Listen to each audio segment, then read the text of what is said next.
प्रभु राम देव भगवान अल्लाह खुदा ईश आदि नाम एक ही शक्ति के हैं। वो कैसा है, कहां है, कैसे मिलता है, किसने देखा है? ये प्रश्नवाचक चिन्ह पूर्ण रूप से हटाने के लिए अवश्य सुनिए जगत गुरु तत्वदर्शी संत रामपाल जी महाराज के अमृत वचन सर्व पवित्र धर्मों के पवित्र शास्त्रों के आधार पर।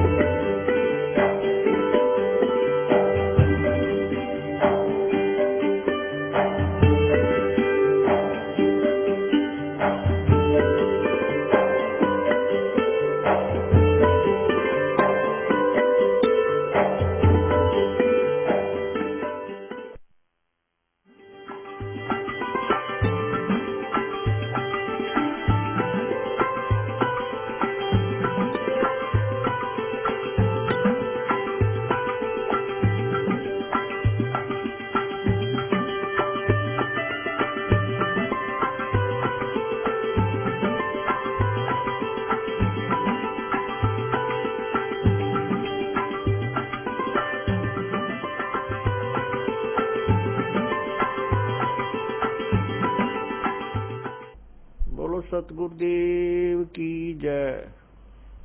बंदी छोड़ कबीर परमेश्वर जी की जय। बंदी छोड़ गरीबदास जी महाराज जी की जय की जय।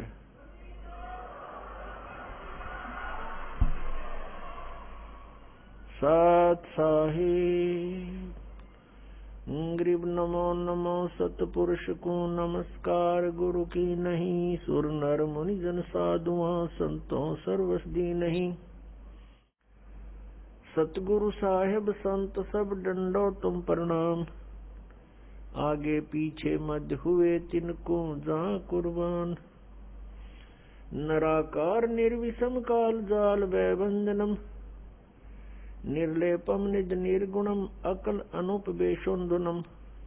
सोहम सुरति समाप्तम सकल समाना नीरतलय। उज्ज्वल हीरंबर हरदमम बेपरवा अथा है वार पार नहीं मध्यतम। ग्रीव जो सुमर सिद्ध होई गणनायक गलता न करो अनुग्रह सोई पारस पद परवाना। आदि गणेश मनाऊं गणनायक देवन देवा। चरण कमल लो लाऊं आदंत करूं सेवा। परम शक्ति संगीतम रिद्धि सिद्धि दाता सोई। अवगत गुण अतीतम सत्पुरुष निर्मोही। जगदम्बा जगदीशम मंगल रूप मुरारी। तन मन अर्पों शीसम भक्ति मुक्ति भंडारी।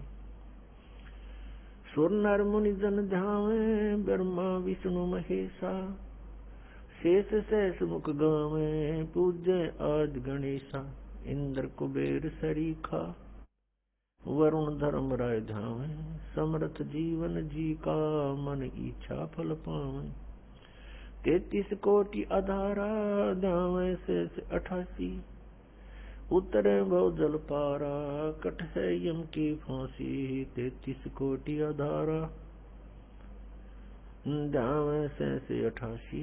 उतरे भव जल पारा कट है यम की फांसी।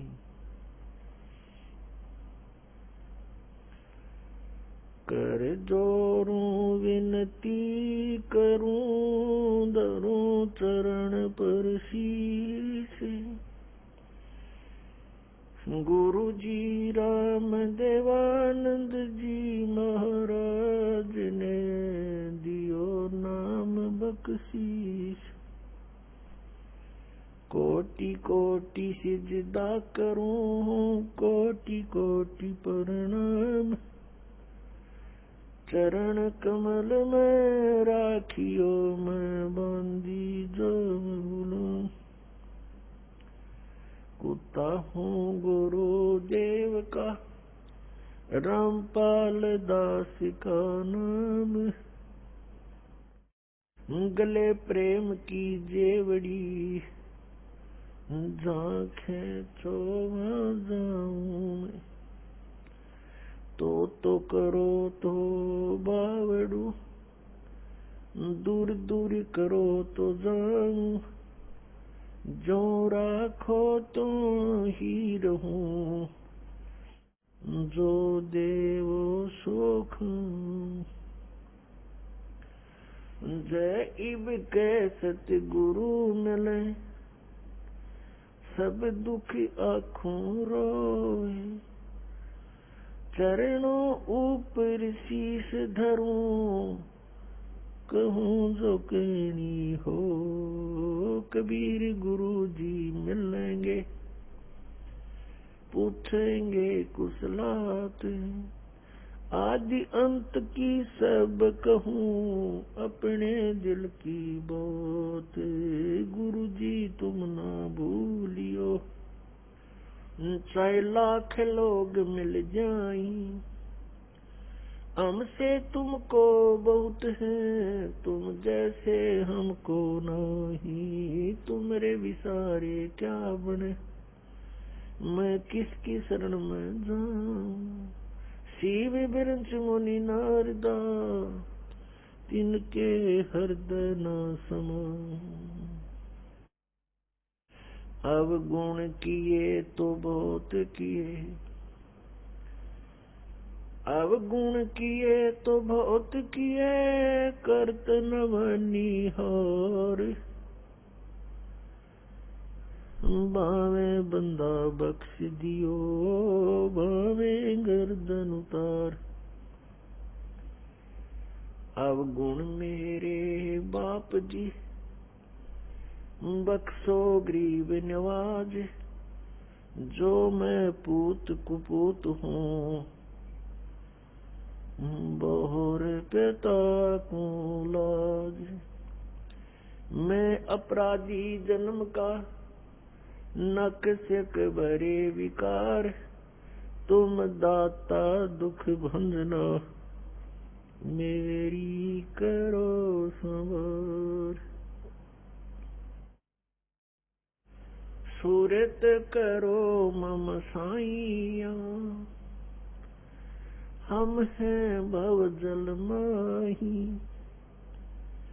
आप ही बह जाओगे, जो तुम न पकड़ोगे बाण। हे बंदी छोड़ दयाल जी, तुम तक हमारी दौड़े। जैसे काग जहाज का, अब सूझत और न ठोरी। परम पिता परमात्मा पूर्ण ब्रह्म कबीर परमेश्वर जी की असीम कृपा से आज हम सबको ये सत्संग सुनने को मिला।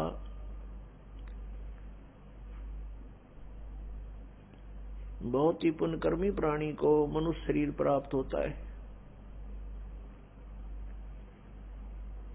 उससे भी पुण्यकर्मी प्राणी वो है जो सत्संग प्राप्त कर लेता है। पुण्यात्माओं, आप सभी उन विशेष पुण्यात्माओं में से हो, परमात्मा की आप विशेष प्रियात्मा हो, जो सत्संग सुन रहे हैं। सत्संग में आने से हमें ज्ञान होता है कि हमारा जन्म हुआ किस लिए, हमारा जन्म हुआ तो मृत्यु क्यों हो रही है। हम सारा जीवन जिन भी वस्तुओं को कलेक्ट करने में लगा देते हैं, कोई मकान बनाया है, कहीं कोई कार खरीदी है, कितने कोई मोटरसाइकिल ली है और अन्य बहुत सा सामान हम इकट्ठा करते हैं और फिर हम तुरंत मर जाते हैं, मृत्यु हो जाती है। हम सारा जीवन यही सोचते रहते हैं कि ये घर मेरा है, ये परिवार मेरा है, ये पुत्र मेरा है या बेटी मेरी है, ये कार मेरी है या कोठी मेरी है। मृत्यु के तुरंत बाद इस शरीर का अंतिम संस्कार कर दिया जाता है और जीव का पता नहीं वो कहां चला जाता है। तो ये हमारा कहां था, ये हमारा कैसे हुआ, ये प्रत्येक प्राणी को ये ज्ञान है कि मृत्यु बहुत बुरी चीज है और सभी मृत्यु से डरते हैं और मृत्यु कंपलसरी। तो ये ऐसा क्यों हो रहा हमारे साथ कि हम मृत्यु से डरते हैं? अपने शरीर की रक्षा के लिए हम अपने इस प्रॉपर्टी को भी बेच करके ट्रीटमेंट पर लगाना उचित समझते हैं ताकि हमारा जीवन बना रहे, और सब कुछ करने के उपरांत भी एक दिन मृत्यु होनी ही होनी है। और ये मृत्यु हमें बिल्कुल खटकती है, कतई नहीं अच्छी लगती। इसका कारण क्या है? कभी माइंड पर थोड़ा बहुत हम विचार करने की सोचते, वजन डालते हैं तो कोई विकल्प नजर नहीं आता था, क्योंकि हम देखा करते थे कि जिनको हम भगवान मानते हैं वो भी मरे, श्री राम श्री कृष्ण, और उनकी मृत्यु देखी जाए तो बहुत आम व्यक्ति से भी गलत ढंग से हुई। भगवान श्री रामचंद्र जी ने सरयू नदी में जल समाधि ली जीवित। भगवान श्री कृष्ण जी के पैर में विषाक्त तीर मार के उनका वध हुआ। तो अब हम सोचने पर विवश हो चुके कि ये ऐसा क्यों हो रहा है। पहले तो हम इतना वजन नहीं देते थे क्योंकि हम सोच लेते थे मृत्यु होगी, लेकिन अभी नहीं। कोई 20 वर्ष का है, कोई 30 वर्ष का है, वह सोचता भी थोड़ा मरना। मेरी तो 60, 70, 80, 90 वर्ष की उम्र बताते हैं, और जो 80, 90 तक पहुंच चुके हैं उनसे पूछकर देख लो, वो भी नहीं चाहते मृत्यु हो। कहते हैं अभी तो 10-20 वर्ष है, 100 वर्ष तो जीते ही हैं। और कभी भी मृत्यु हो जाती है तो हमारा जो एस्टीमेट था वो गलत हो गया। तो हमारा एस्टीमेट एक जीव का एस्टीमेट है, अप्रोक्सीमेशन है। तो इसके लिए हमने परमेश्वर के द्वारा दिए गए उस ज्ञान पर चलना पड़ेगा, तभी हम सफल होंगे। अब हम मृत्यु को बिल्कुल पसंद नहीं करते, मृत्यु हो रही है। इसका कारण क्या है? क्योंकि हम ऐसे स्थान से आए हुए हैं जहां मृत्यु नहीं होती थी और वृद्ध अवस्था भी वहां नहीं थी। प्राणी मनुष्य जीवन प्राप्त करके बुढ़ापा पसंद नहीं करता और कंपलसरी मृत्यु पसंद नहीं करता, कंपलसरी होगी। तो ये वहां नहीं थी जहां से हम आ गए अपनी गलती करके। अब चाहे कोई 70-80 साल वर्ष का हो गया है, वो भी नहीं सोचा है मैं युवा दिखाई दूं, और किसी अच्छा कोई सेठ है या कोई राजनेता है, पैसे का ब्योंत है, विदेशों में जाकर के, फॉरेन में जाके और पूरी अपनी स्किन वो कराते हैं, चेहरे की दोबारा उसकी बढ़िया मेकअप बनवा का सर्जरी करवा के, और युवा दिखाई दूं। कितने दिन हो गया सर्जरी कामयाब, और फिर कभी गोली से मारा जा, एक्सीडेंट दुर्घटना मर जाता है, वह रहेगी मेकअप बड़ी बनाई। तो जो हमने इस मिट्टी से लाभ लेना था उसका हमने पता नहीं चला, इसको कैसे सदुपयोग करें। हम ऐसे लोक में रहते थे जहां वृद्धावस्था नहीं आती थी, सदा युवा रहते थे और मृत्यु नहीं होती थी। और जब तक हम उस स्थान पर नहीं डालेंगे तब तक ये रोग कटे नहीं या समस्या समाधान हो नहीं सकता। उसके लिए जानकारियां सत्संग में बताई जाती है। क्या बताया जाता है?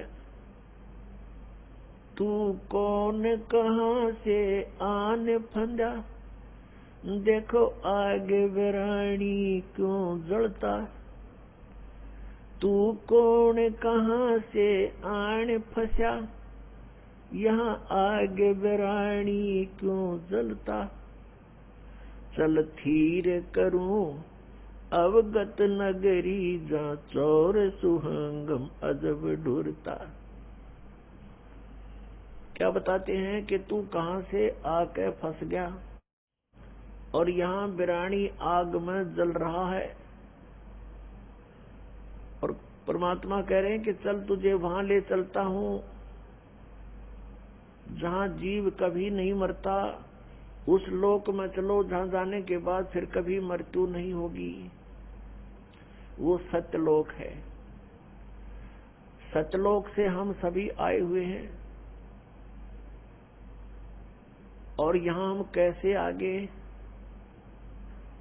हमसे कौन सी भूल बनी थी, ये भी परमात्मा ने ही आकर हमें याद दिलाई है।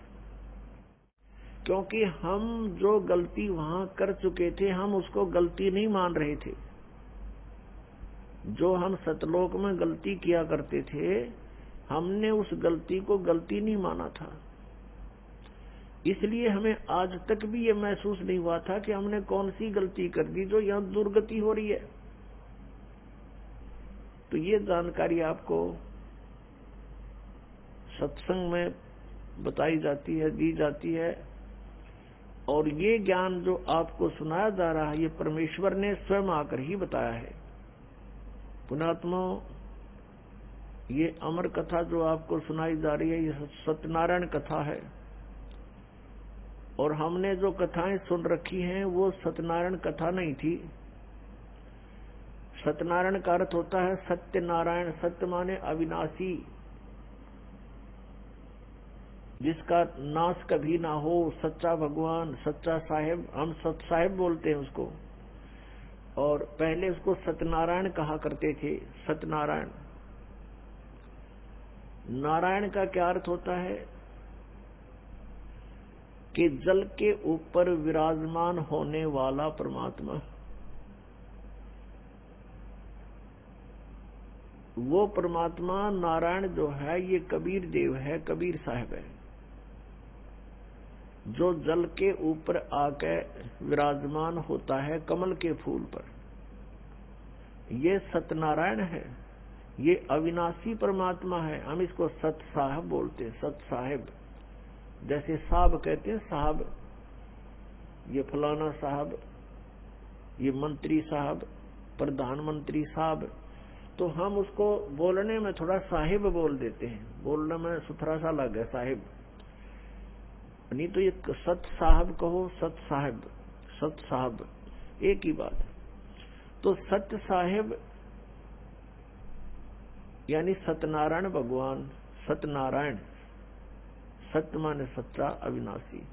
तो हम जिनको सत्यनारायण मानकर उनकी कथा सुनते और सुनाते थे, वो सत्यनारायण नहीं थे, वे अविनाशी नहीं थे। जैसे विष्णु जी, श्री विष्णु जी, श्री ब्रह्मा जी, श्री शिव जी, ये नाशवान थे। तो हमने अभी तक न तो सत्यनारायण का ज्ञान था और न ही सतलोक का। गीता जी अध्याय नंबर 18 के श्लोक नंबर 62 में कहा कि अर्जुन, तू सर्वभाव से उस परमेश्वर की शरण में जा, उसकी कृपा से ही तू परम शांति को और सनातन परम धाम को प्राप्त होगा।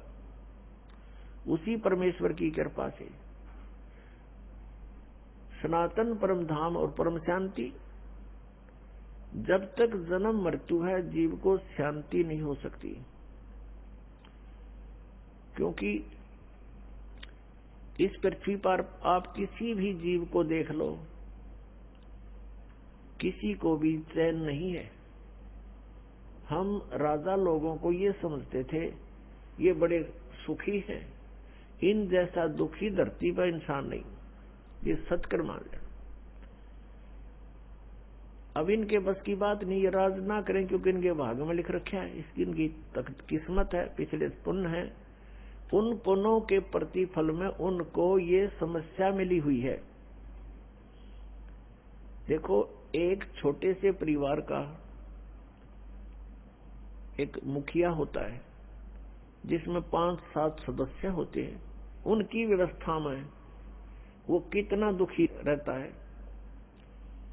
किसी कोई बीमार हो गया, किसी के कपड़े लेने हैं, किसी की फीस भरनी है, फिर विवाह के योग्य हो गए, विवाह ना हुआ तो चिंता होगी, तो फिर आगे बनवाने और समस्या, पुत्र ना हुए उनका तो समस्या। तो कहने का भाव ये है, वो एक ही छोटे से परिवार के पोषण में रात को भी सपने में भी दुखी रहता है। और राजा तो एक बहुत बड़े क्षेत्र का मुखिया बन जाता है, पिता बन जाता है, राजा प्रजा का पिता होता है। और उसको कितनी चिंता रहती है, कहीं फ्लड आ गया है तो राजा को धक्कदेसी होगी कि दुर्घटना होगी तो उसी को समस्या होती है, कहीं कुछ बनाना है, कहीं कोई अशांति फैल गई है, कोई एमएलए खिसकन की सोच रहा है तो नींद आवे नहीं। तो यहाँ कहते हैं परमात्मा कि यहाँ शांति नहीं किसी प्राणी को। राजा लोग निर्धन तो सोचता है धनवान सुखी, धनवान सोचते हैं कि राजा सुखी। राजा सोचता है कि भाई स्वर्ग में बताओ सुख तो वहां होगा। ये सत्कर मान लेना आप। इन राजा लोगों को सुख नाम की चीज नहीं है, सपने में भी नहीं सुख इनको। और फिर ये सोचते हैं स्वर्ग में सुख है। जिन बकवादों को हम सुख मानते हैं वो सुख नहीं है। परमात्मा कहते हैं झूठे सुख को सुख कहे ये मान रहा मनमोद, ये सकल जमीना काल का कुछ मुख में कुछ गोद। बेटा जाया खुशी हुई बहुत बजाए थाल, ये तो आना जाना लगा हुआ है जो कीड़ी का नाड़।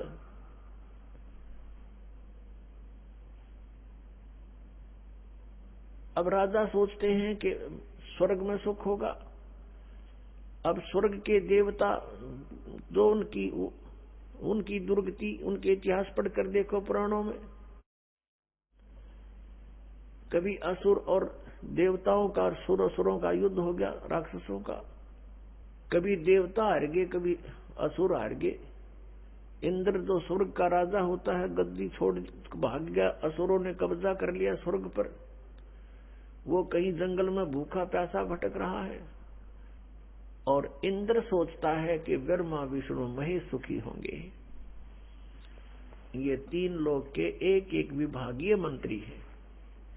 अब ये ब्रह्मा विष्णु महेश कितने सुखी हैं। श्री विष्णु जी के अवतार श्री कृष्ण जी, श्री रामचंद्र जी। श्री रामचंद्र के रूप में राजा दशरथ के घर जन्म जब श्री विष्णु जी का हुआ, युवा हुए, युवा होते विवाह हुआ, विवाह होते ही वनवास हुआ, वनवास से सीता का हरण हुआ, यानी उसकी पत्नी का रावण उठा ले गया। और फिर रावण के साथ युद्ध हुआ, पुण्यात्माओं करोड़ों व्यक्ति मारे गए वहां पर। तब सीता की वापसी हुई। वापसी आने पर बड़ी खुशी बनाई, नगरी में दीप जलाए गए घी के। सीता के वापस, श्री राम के वापस आने पर, सीता लौटा लाने पर। और कुछ दिनों के बाद सीता जी का निष्कासन कर दिया श्री रामचंद्र जी ने स्वयं ही। किस बात पर के एक धोबी ने व्यंग कस दिया। वो अपनी पत्नी को धमका रहा था रात्रि के समय। वो किसी उस आपस में कहा सुनी होने से उस धोबी की पत्नी घर से बाहर चली गई थी कहीं अपने रिश्तेदारी में।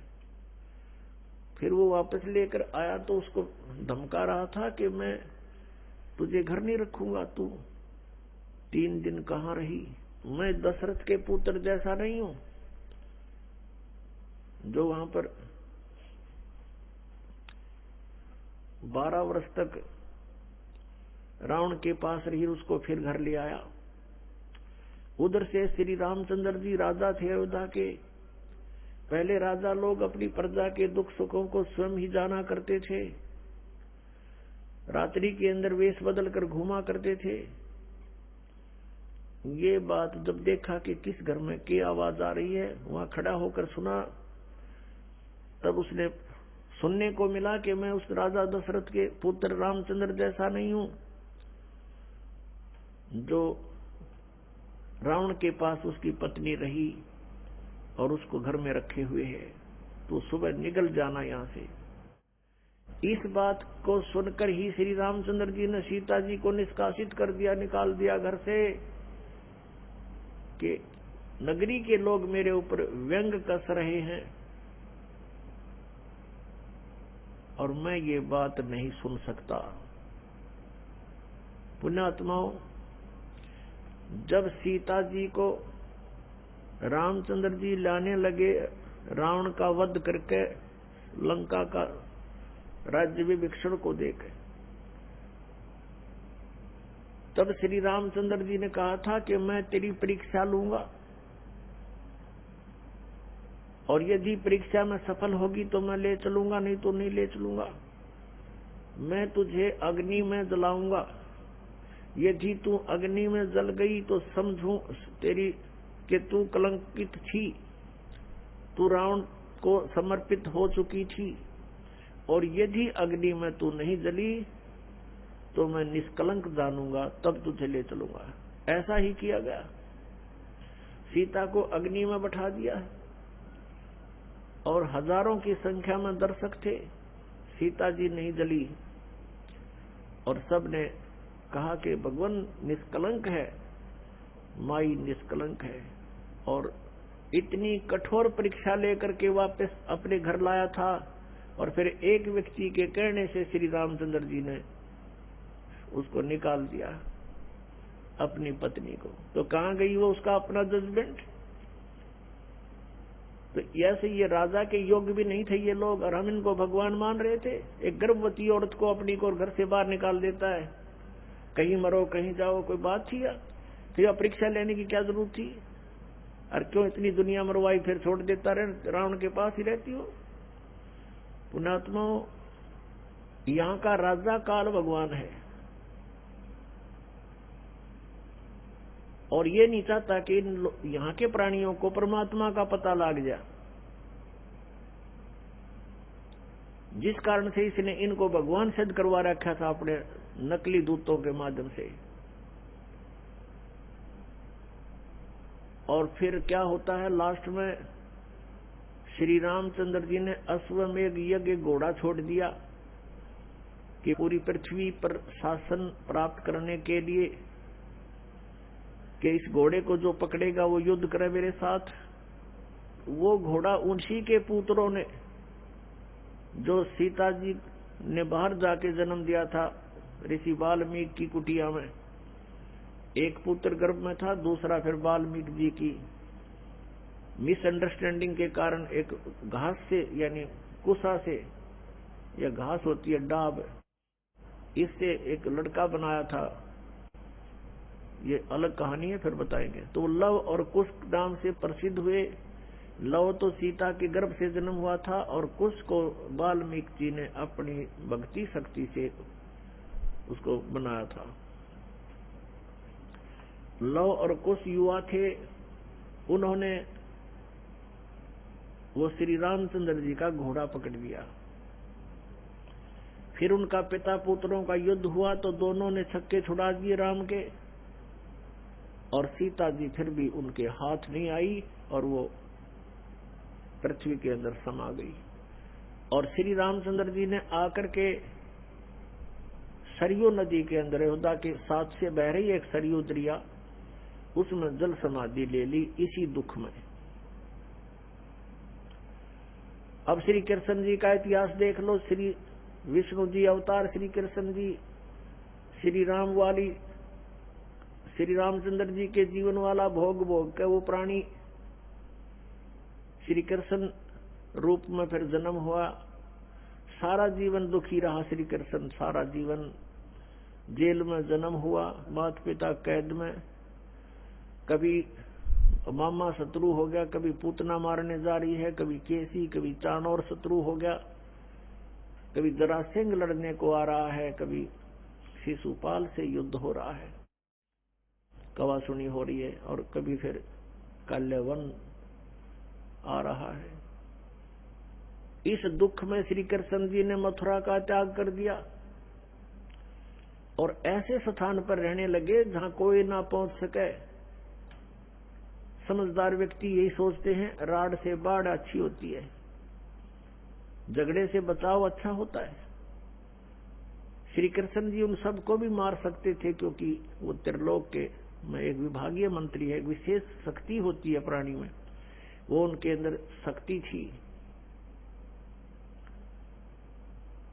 लेकिन यही सोचा था कि किस किस ने मारूं, या तो सबकी बुद्धि भ्रष्ट। तो श्री कृष्ण जी ने द्वारका बनाई। समुद्र के बीच में एक टापू था जिसका केवल एक गेट था, द्वारिका, एक द्वार की नगरी। और ये सोच करके वहां यदि इतनी दूर पहले तो कोई आवेगा नहीं, ऐसे स्थान पर जा रहे हम, और वहां कोई आवेगा युद्ध करने तो हम एक ही तरफ से उसका सामना कर सकते हैं, इसलिए एक गेट था उसका, और बाकी 3 समुद्र था 3 तरफ। तो वहां श्री कृष्ण जी चले गए, अपना अधिकतर सारा ही जीवन वहां व्यतीत किया। यहाँ तो ज्यादा से ज्यादा 18 साल के 20 वर्ष के तक यहाँ रहे थे द्वारका में, और बाकी फिर लगभग 200 वर्ष तक जिए थे श्री कृष्ण जी, और बाकी का समय द्वारका में व्यतीत किया था उन्होंने। तो अब ये जो लोग अनजान संत ऋषि, ये गुरु नकली हमें भ्रमित करते हैं कि द्वारका का उस गोवर्धन की परिक्रमा करनी चाहिए और वृंदावन अवश्य जाना चाहिए, मथुरा में अवश्य जाना चाहिए, वहां हमारे भगवान ने लीला की है, उनके चरण कमल टिके हैं, वहां घूमा करते थे, स्नान किया करते थे। अरे श्री कृष्ण जी यहाँ 20 वर्ष रहे थे मथुरा में, बाकी 180 साल तो वहां रहे हैं द्वारका में, और वहां का नामो निशान मिट गया उस द्वारका को। इसलिए वहां खत्म की द्वारका, समुद्र में डूब गई श्री कृष्ण जी की मृत्यु के बाद, और यादों का विनाश हो गया था, आपस में लड़के मर गए थे, और जो बाकी शेष औरतें बची थी उनको अर्जुन ले आया था, सब खाली हो गई थी द्वारका। उसके बाद वो समुद्र ने डबो दी थी, अंदर चली गई। कारण यही था कि भगवान ने सोचा कि यहाँ आएंगे फिर ये धक्के खान द्वारका में इतनी दूर, इसलिए उसका नामो निशान मिटवा दिया था। अगर आज द्वारका होती तो ये नकली कहते द्वारका में भगवान रहे थे, वहां जाया करो, वहां बहुत पुण्य होता है। उस द्वारका में तो सत्यानाश होया था, सारे यादव कटका मर गए थे वहां पर, आज भी जाते हैं वहां बहुत से श्रद्धालु। तो कहने का भाव यह है कि जब तक आत्म ज्ञान बिना नर भटके, इस तत्व ज्ञान बिना नर भटके, कदे मथुरा कदे काशी। फिर श्री कृष्ण जी का फिर कैसे अंत हुआ? श्री कृष्ण जी के सामने पूरा यादव कुल आपस में लड़का मर गया, पोते पड़पोते रिश्तेदार सब आपस में कटका मर गए। और वो सारा सांग देख कर, वो सारा अनर्थ देख कर जब श्री कृष्ण जी की मृत्यु हुई, एक परिवार के सामने एक आधे की मृत्यु हो जाती है, उसका कलेजा फट जाता है, रो रो के पागल हो जाता है इंसान। तो पुण्यात्माओं, आज तक हमें सत्यनारायण कथा नहीं मिली थी, और ये सत्य कथा है। सत्यनारायण का अर्थ है सच्चा भगवान, और सच्चे भगवान की सच्ची कहानी, सच्ची कथाएं। तो प्रसंग चल रहा है कि परमात्मा ने बताया कि तुम जब तक जन्म और मृत्यु के अंदर हो, सुख नहीं हो सकता, शांति नहीं हो सकती। अब इंद्र सोचता है ब्रह्मा विष्णु महेश सुखी होंगे। अब इन ब्रह्मा विष्णु महेश की आप देख रहे हो, श्री राम की, श्री विष्णु जी की, श्री कृष्ण जी की कैसे दुर्गति हुई। श्री कृष्ण यानी ब्रह्मा विष्णु महेश सोचते हैं कि परमात्मा कोई और है, हम सुखी नहीं है। अब प्रसंग चल रहा है कि सत्यनारायण कथा जो है, सत्यनारायण का अर्थ है अविनाशी परमात्मा। ब्रह्मा विष्णु महेश ये सत्यनारायण नहीं है। श्री विष्णु जी को हम सत्यनारायण जानकर किसकी कथा सुना और सुनाया करते थे, सुनते और सुनाते थे।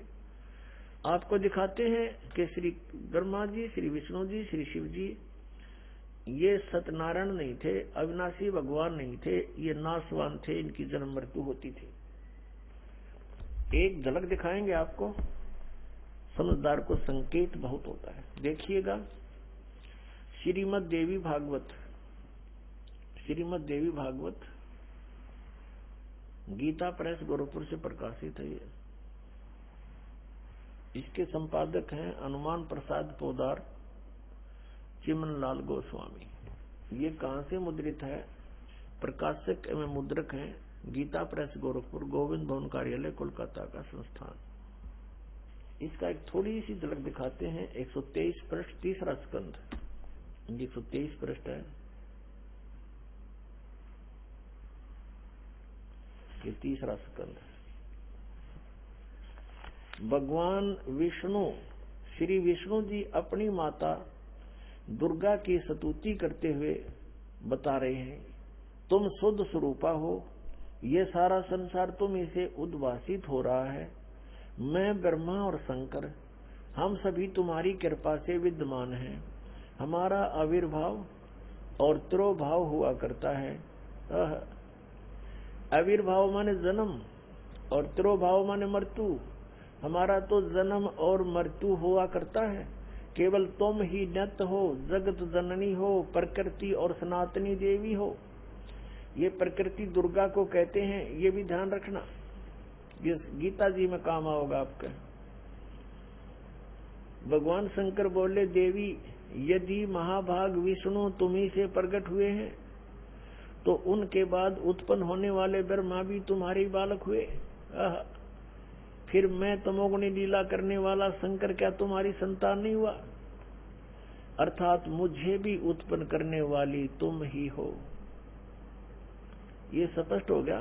शंकर भगवान कहता है कि मैं जब ब्रह्मा भी आपसे उत्पन्न हुआ तो उसके बाद मेरी उत्पत्ति हुई, क्या मैं आपका बच्चा नहीं हुआ?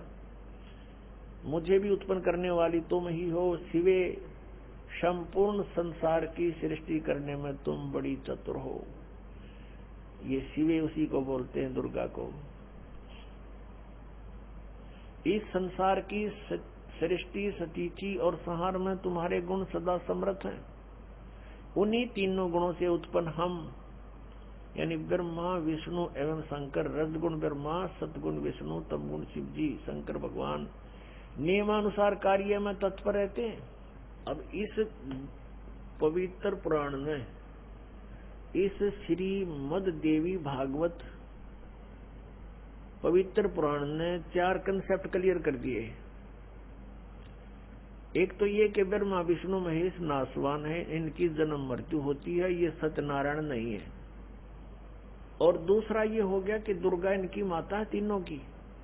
तीसरा ये हो गया कि रजगुण ब्रह्मा, सतगुण विष्णु, तमगुण शिव जी। और चौथा कंसेप्ट ये क्लियर हो गया कि ये केवल नियमित कार्य ही कर सकते हैं, यानी जिसके भाग्य में जो कुछ लिखा है उतना ही दे सकते हैं। दुख है तो दुख ही देंगे, ये उसमें परिवर्तन नहीं कर पाओगे। और सुख है आपके भाग्य में तो उसको भी यदि आप इनकी भक्ति करते हो तो निर्बाध दिला देंगे।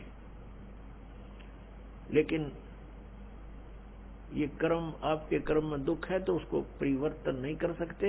ये किसी भी प्रकार के पाप कर्म दंड का नाश नहीं कर सकते, न संचित कर्म को नाश कर सकते और न ही ये प्रारब्ध के कर्म का नाश कर सकते। और संचित जो हम कर रहे हैं, जो क्रियावान है, ये भी उसको नहीं बदल सकते। जैसे महाभारत का युद्ध हुआ, श्री कृष्ण जी ने बहुत कोशिश की, यानी विष्णु जी ने, कि ये युद्ध ना हो। उनकी 100 प्रयत्न करने पर भी युद्ध होकर ही रहा। तो जो क्रियावान कर्म थे वह भी ना बचे, उनको भी नहीं चेंज कर सके। कितना अनर्थ हुआ। करोड़ों व्यक्ति मारे गए, वो सारा पाप पांडवों के सिर पर रखा गया। और प्रारब्ध के कर्म को ये अपना भी नहीं काट सकते। प्रारब्ध तो दूसरों का नहीं कैसे काटेंगे। जैसे श्री राम रूप में श्री रामचंद्र जी ने सुग्रीव के भाई बाली को मारा था, धोखा देकर वृक्ष की ओट लेकर तीर मारा था, उसका भी बदला देना पड़ा, वो भी कर्म दंड भोगना पड़ा। उसके प्रारब्ध में लिखा गया वो कर्म श्री कृष्ण रूप में। जो बाली वाली आत्मा थी वो तो एक शिकारी बना, और श्री राम वाली आत्मा श्री कृष्ण बने। और श्री कृष्ण जी का वध विषाक्त तीर यानी जहर से बुझे हुए तीर मारकर उस एक शिकारी ने उनका वध किया। तो उनका अपना भी कर्म भोगना पड़ा उन भगवानों को, जिनकी हम गुण गाया करते थे, जिनको सर्वशक्तिमान बताया करते थे, तो वो भी सर्वशक्तिमान नहीं पाए, ये अविनाशी भी नहीं पाए, क्योंकि इनकी जन्म मृत्यु होती है। इनके पिता कौन है? इनके पिता काल रूपी ब्रह्म है। पुण्यात्माओं, सत्संग के अंदर परमात्मा की याद दिलाई जाती है, आत्मा और परमात्मा की सतिथि बताई जाती है, कौन से कर्म अच्छे हैं कौन से बुरे हैं ये याद दिलाई जाती है। और आपको जो मिशन से जुड़ता है, जो भगवान चाहता है, उसको स्ट्रिक्टली कहा जाता है कि ये पाप नहीं करोगे, ऐसा नहीं करोगे तो तुम सफल होगे, सच्चाई है ये। तो फिर वो आपके क्रियावान कर्म भी बदलवा दिए जाते हैं। जैसे कोई शराब पीता है, कोई चोरी करता है, कोई मिलावट करता है, कोई जारी करता है, कोई और बकवाद करता है, वो सब छुटवाई जाती है। वो क्रियावान कर्मों को भी चेंज कर दिया जाता है। प्रारब्ध के अंदर आपकी किस्मत में कोई जबरदस्त दुख है, उसको भी परमात्मा हल्का करके नाश कर देते हैं। परमेश्वर शरण में आने से आई टले बला, और जय मस्तिष्क में जय भाग्य में सूली हुआ कांटे में टूट जा। यदि आपके भाग्य में कहीं मृत्यु दंड लिखा हो, कहते कांटा लाग के, मनमाने ठोकर लाग के, अंगूठा फूट के जीवन बच जा, इतना हल्का करके परमात्मा, वो कबीर परमेश्वर है, आपके प्रारब्ध में लिखे हुए पाप कर्म का विनाश कर देते हैं। और संचित जो कर्म आपके वहां रखे हैं डिपॉजिट, उसका भी नाश कर देते हैं। क्या बताते हैं परमेश्वर अपनी महिमा? आप ही बताओ आकर के। जब ही सतनाम हृदय धरो, भयो पाप को नाश, जैसे चिंगारी अग्नि की भाई पड़े पुराने घास। हमारे संचित कर्मों का ढेर लगा पड़ा है। हम आप जी को अब मिली है सत साधना, जो सच्ची साधना करनी चाहिए थी। इस सत साधना को ना करके हम जितने भी क्रियाएं करते थे वो शास्त्र विधि को त्याग कर मनमाना आचरण था, वो भगवान के विधान के विपरीत था। श्रीमद् भगवत गीता अध्याय नंबर 16 के श्लोक नंबर 23 में लिखा कि अर्जुन, शास्त्र विधि को त्याग कर जो मनमाना आचरण करते हैं, अर्थात मनमानी पूजाएं करते हैं, शास्त्र जो शास्त्र अनुकूल नहीं है, तो उनकी न तो गति होती है और न ही उनको कोई सुख होता है और न ही उनको कोई सिद्धि प्राप्त होती है, अर्थात यूजलेस। और इन तीन कामों के लिए ही हम भगवान की भक्ति करते हैं। और वही उन साधनाओं से कोई लाभ नहीं होता जो शास्त्र विधि को त्याग कर मनमाना आचरण करते हैं। तो उन क्रियाओं से हमें पुण्य बना नहीं, भक्ति धन जुड़ा नहीं। और जो साधना हम करते थे शास्त्र विधि को त्याग कर, उससे पुण्य के स्थान पर पाप बनते रहे। हम जिस लोक में रह रहे हैं ये काल का लोक है, यहाँ सुख नहीं, यहाँ तो सारा निर्दयी कार्य है इस भगवान का। क्योंकि जिसका नाम काल है, जो है ही कसाई, तो वहां सुख कैसे हो सकता प्राणी को? अब इसने ये खुद कहता, गीता जी अध्याय नंबर 11 के श्लोक नंबर 32 में श्रीमद् भगवत गीता में कि अर्जुन मैं काल हूं और सबको नष्ट करने के लिए प्रवृत्त हुआ हूं। अर्जुन 11वें अध्याय के 21वें श्लोक में कह रहा है कि ये भगवान आप तो देवताओं को भी खा रहे हो, आप तो ऋषियों के भी खा रहे हो, और इस ऋषियों का समुदाय आपके आगे हाथ जोड़ रहा है, मंगल हो, बख्श दो। आप तो इनको भी खा रहे हो। ये कहता मैं तो काल हूं भाई, मैं ना छोड़ दूं किसी ने, और तू ना युद्ध करेगा तो भी मारूंगा इनको, ये तो मार रखे मैंने। तो पुण्यात्मा जो खुद न्यू का मैं काल हूं और उसको हम भगवान मान रहे, हम तो सांप पूज रहे थे, सर्प। अब श्री कृष्ण काल नहीं थे। श्री कृष्ण जी ने इस गीता के ज्ञान से पहले अपने आप को कभी काल नहीं कहा और उसके बाद कभी अपने आप को काल नहीं कहा। ये तो काल जो है ये 21 ब्रह्मांड का स्वामी है और ब्रह्मा विष्णु महेश का यू पिता है। ब्रह्मा विष्णु महेश जी की दुर्गा माता है और ये इसको श्राप लगा हुआ ब्रह्म को, इस काल कहो चाहे ब्रह्म कहो, ये काल रूपी ब्रह्म भी कहलाता है। तो उस श्रापवश इसने 1 लाख मानव शरीरधारी प्राणी नित आहार करना पड़ता है और उसके लिए हमें यहां रोक रखा है इसने। अब जैसे कसाई बकरे पालता है, उन बकरों को सब सुविधाएं तो देता है वो, जैसे एक चारों तरफ से उनको बाड़ बना दी, कोई हिंसक पक्षी पशु और ना खा जाए उनको, और चरागाह बनवा दिया उनके लिए, घास फूस बोझड़े झाड़ उड़ खूब उत्पन्न हो गए। एक तालाब बनवा दिया, एक शेड डलवा दिया घास फूस का, यानी झोंपड़ी। सर्दी लगे तो उसमें आ जाए, वर्षा आवे तो उसके नीचे खड़े हो जाए। और चारा खूब बढ़िया उनके लिए उपस्थित होता है। अब वो बकरे ये सोचते हैं कि हमारा जो मालिक है कितना अच्छा है, कैसी सुविधाएं हमें दे रखी है, घास दे रखा है खाने को, चरागाह दे रखे हैं और तालाब बनवा रखा है।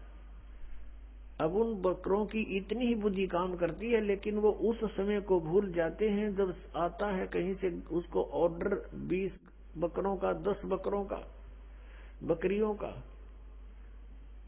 तो वो क्या करता है, जाकर के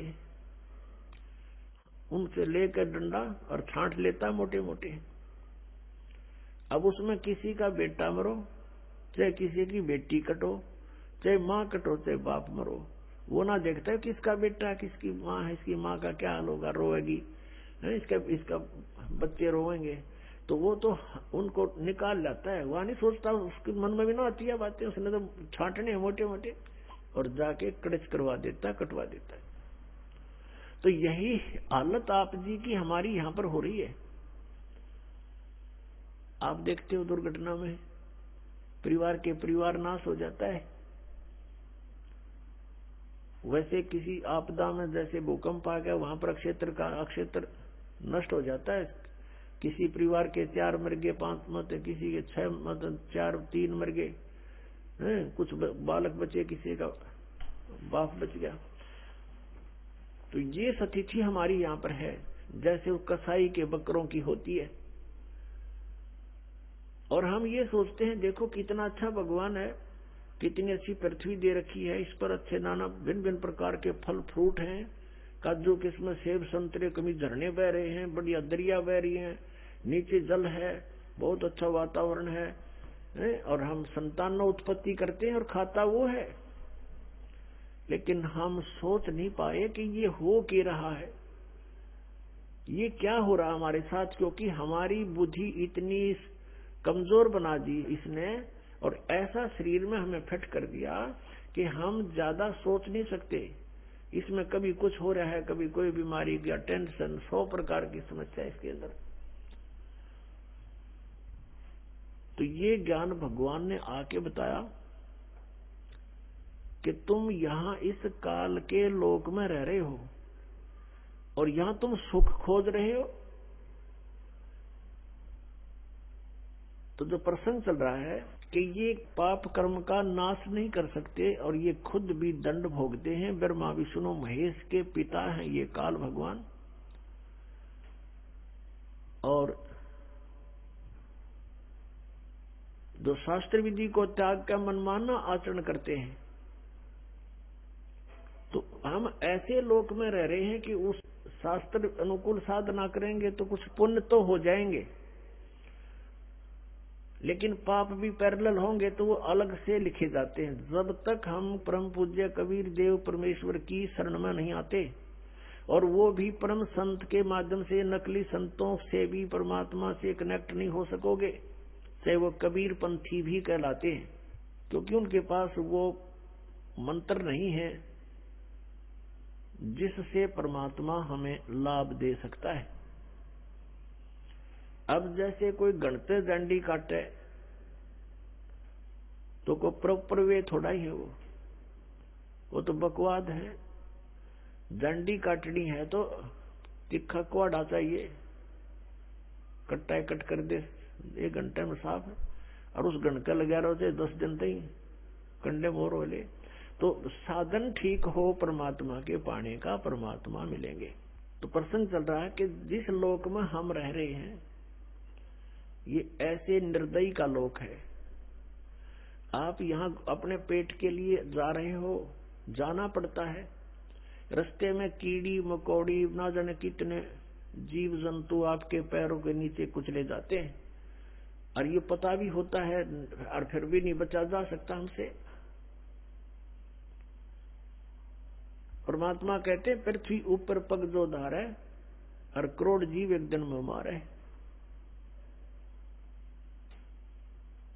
अब कहने का भाव ये है कि जो हम साधना करते थे शास्त्र विधि को त्याग कर, उनसे पुण्य तो कोई बना नहीं था क्योंकि वो शास्त्र विरुद्ध होगी, और पाप अपने आप बने थे।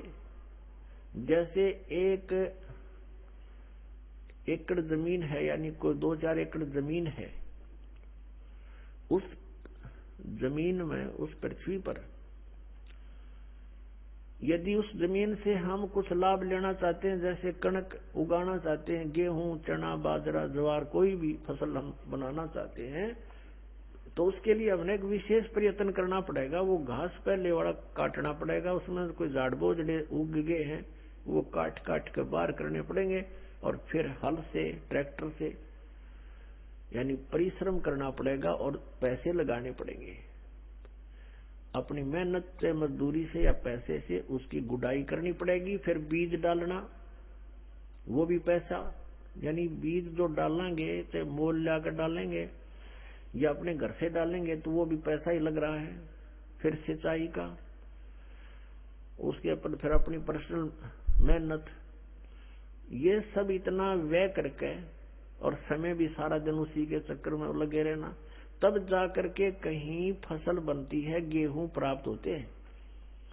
और उसी जमीन, उसी पृथ्वी को आप बिल्कुल ना छेड़ो, कुछ ना करो, उसमें भी फिर भी अपने आप अड़ंगा उग गया होगा, अपने आप इतना कुबाड़ो उसके अंदर उत्पन्न हो जाएगा, वो दिखे भी नहीं पृथ्वी है यहाँ पर, तो वो यूजलेस है। तो पुण्यात्मा, वो घास तो आप पे बन गया, वो अड़ंगा कुबाड़ तो आप पे उग गया, और फसल बनाने के लिए कितना प्रयत्न करना पड़ा, और वह भी फसल हुआ तो वरना भी हुआ। यहाँ के जो साधनाएं थी वो ऐसे टाइप की थी जैसे कोई इंद्र की गद्दी प्राप्त करने के लिए, स्वर्ग का राजा बनने के लिए तप या यज्ञ करते हैं,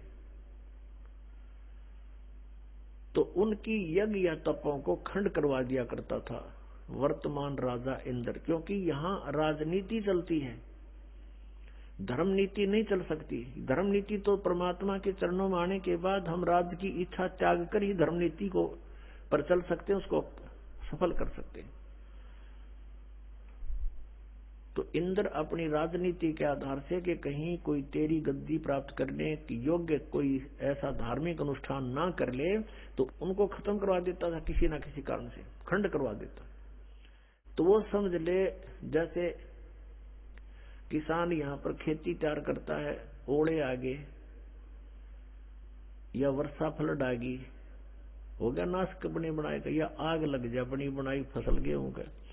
तो यहाँ कहने का भाव ये है कि इतनी मेहनत के बाद भी आशा नहीं कि घर आ जाएगी, और घर आती है तो कितना प्रयत्न, और वैसे उसमें अड़ंगा वैसे उग गया उस जमीन में। तो ये हम जिस लोक में रह रहे हैं, ये ऐसा स्थान है कि हमने अगर पुण्य करने पड़ेंगे इस शरीर से, तो मेहनत करनी पड़ेगी, काम भी छोड़ना पड़ेगा, 10 रुपए भी लगाने पड़ेंगे, तब हम पुण्य प्राप्त कर सकते हैं। और साधना हमारी शास्त्र अनुकूल हो,